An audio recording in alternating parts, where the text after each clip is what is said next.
This day and age that we're working with, remote learning is essential, and I want to discuss two options that we have for connecting and working your students with the Great Leaps program. Option number one, the first thing you're going to do is you're going to connect with your student via video. You can use whatever platform your school recommends. So you can use Zoom, you can use Google Meet, Google Classroom, whatever your school prefers, Microsoft Teams, you're good to go. In this instance, I didn't have a student handy, so I am going to use Rachel. We're going to pretend that I'm talking with her. Hi, Rachel.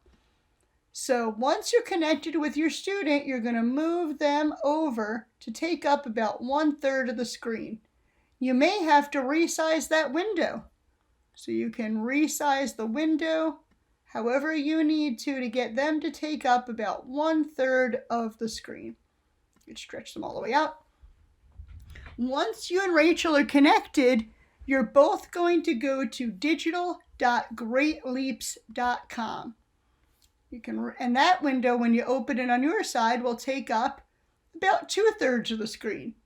So I went to digital.greatleaps.com and I'm logging in as the teacher. Pretend this was Rachel, and under the Get Started button, under the Get Started page, we have our students. So I'm going to tap Rachel, and you see the student code right here once you've tapped her from the Get Started menu. Rachel is going to go to digital.greatleaps.com as well, and when she logs in, she's going to hit student.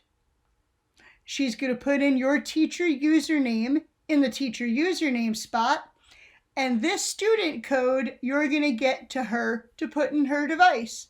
So I would use words to help her with that code. I'd say X as in the last sound of relax, Q as in quilt, the number 4, C as in caterpillar, and R as in railroad.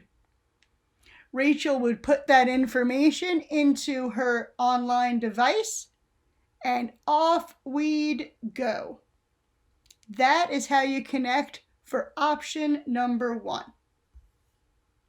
Sometimes it is hard for students to log in at a distance. Whether it's because they have a hard time typing digital.greatleaps.com, perhaps the student code is hard for them to get in, there could be a language barrier. For whatever reasons, you want to try another way. So here is option number 2. Option number 2, you open up one browser. In this case, I happen to be in Safari, and you log in as the teacher.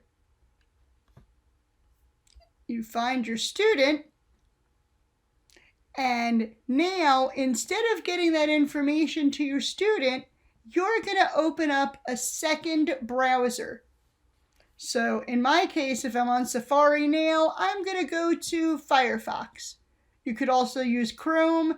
Any combination of different browsers will work fine. So I'm going to open up Firefox, and I'm going to log in the second browser rather, as a student. So I hit login. Instead of hitting teacher, I hit student. I put in the teacher username, and heck, I could even make it really simple and cut and paste that student code if I want to. And we log in. Now, when I hit a student in Safari, when I hit an exercise in Safari, it shows up on my student window. Notice they don't see the ghosted errors that are on the teacher device. They don't see the start and stop button or the time counting down. They just get the fresh sheet of paper with the exercise. What you're going to do next is you are going to share this window with your students. So you're going to share that window. You can do that in Zoom. You can do that in Microsoft Teams. You can do that in either of the Google platforms that are out there. you will just share this window. You do not ever want to share your teacher screen. That's not how we do it. Think about the behavioral impact of the distraction of the timer, the errors showing up in pink and then as in red as you tap them. We never share the student side, the teacher side. We always share just the student side with our students.